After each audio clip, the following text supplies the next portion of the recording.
بسم اللہ الرحمن الرحیم. ناظرین، ویلاگ نمبر 71 اور آج کی یہ تیسری قسط ہے جو آپ کے سامنے ہم رکھ رہے ہیں، اور صفحہ نمبر ہے 69.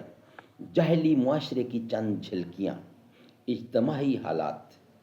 ناظرین، اس کتاب کا نام ہے الرحیق المختوم، سیرت النبی صلی اللہ علیہ وسلم پر دنیا بھر میں اول انعام یافتہ کتاب. رائٹر اس کتاب کے مولانا صفی الرحمان مبارک پوری. رابطہ عالمی اسلامی مکہ مکرمہ کے زیر اہتمام منعقدہ سیرت نگاری کے عالمی مقابلے میں اول آنے والی عربی کتاب کا اردو ترجمہ مولانا صفی الرحمان مبارک پوری. قال اللہ تعالی یسقون من رحیق مختوم، یہ لوگ سرے بمہر شراب پلائے جائیں گے. بسم اللہ الرحمن الرحیم. وَإِن تُطِیعُوهُ تَہْتَدُوا، اور اگر اس کی فرما برداری کرو گے تو راہ پاؤ گے. بسم اللہ الرحمن الرحیم. الحمدللہ الذی ہدانا لہذا وما کنا لنہتدی لولا ان ہدانا اللہ. اللہم صلی علی محمد نبی الامی وازواجہ امہات المؤمنین وذریتہ واہل بیتہ کما صلیت علی ابراہیم انک حمید مجید. ویلاگ نمبر 71 آج کی تیسری قسط اور صفحہ نمبر ہے 69 اور ہیڈنگ ہے جاہلی معاشرے کی چند جھلکیاں، اجتماعات یعنی اجتماعی حالات. یاد عہد رفتہ میری خاک کو اکسیر ہے، میرا ماضی میرے استقبال کی تفسیر ہے. سامنے رکھتا ہوں اس دور نشاط افزا کو میں، دیکھتا ہوں دوش کے آئینے میں فردا کو میں. Vlog number 71. جب حمل واضح ہو جاتا تو اس کے بعد اگر شوہر چاہتا تو اس عورت کے پاس جاتا. ایسا اس لیے کیا جاتا تھا کہ لڑکا شریف اور باکمال پیدا ہو.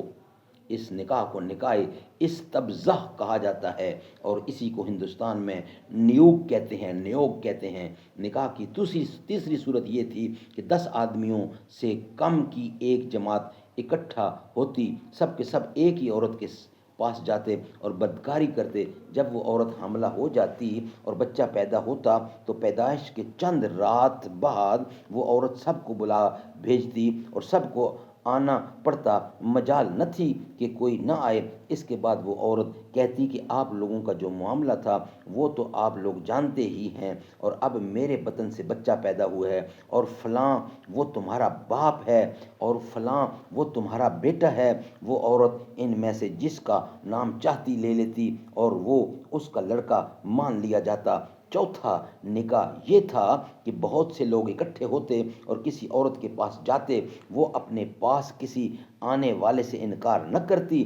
یہ رنڈیاں ہوتی تھیں جو اپنے دروازوں پر جھنڈیاں گاڑے رکھتی تھیں تاکہ یہ نشانی کا کام دے اور جو ان کے پاس جانا چاہے بے دھڑک چلا جائے. جب ایسی عورت حاملہ ہوتی اور بچہ پیدا ہوتا تو سب کے سب اس کے پاس جمع ہوتے اور قیافہ یعنی قیافہ شناس کو بلاتے. قیافہ شناس اپنی رائے کے مطابق اس لڑکے کو کسی بھی شخص کے ساتھ ملحق کر دیتا، پھر یہ اسی سے مربوط ہو جاتا اور اسی کا لڑکا کہلاتا. وہ اس سے انکار نہ کر سکتا. جب اللہ تعالیٰ نے محمد صلی اللہ علیہ وسلم کو مبعوث فرمایا تو جاہلیت کے سارے نکاح منہدم کر دیے. صرف اسلامی نکاح باقی رہا جو آج رائج ہے.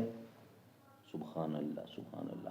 ناظرین، یہ ہم انشاءاللہ نیکسٹ ویلاگ میں یعنی 72 میں آپ کے سامنے رکھیں گے. یہ ویلاگ یہاں ہی کمپلیٹ ہوتا ہے اور اس کا جو کچھ حصہ بقیہ ہے وہ نیکسٹ آپ کے سامنے رکھیں گے انشاءاللہ. یہ ویلاگ نمبر 71 کمپلیٹ ہوا. یا رب مدینے پاک میں جانا نصیب ہو تو نہ آنا نصیب ہو. رکھ دوں درِ حضور پہ جب میں جبین شوق، چوکھٹ سے ان کے سر نہ اٹھانا نصیب ہو۔ در در کی ٹھوکریں ہیں جو میرے نصیب میں، عشق نبی میں ٹھوکر کھانا نصیب ہو۔ پلکوں سے چومتا پھروں کوئے نبی کی خاک، سینے سے جالیوں کو لگانا نصیب ہو۔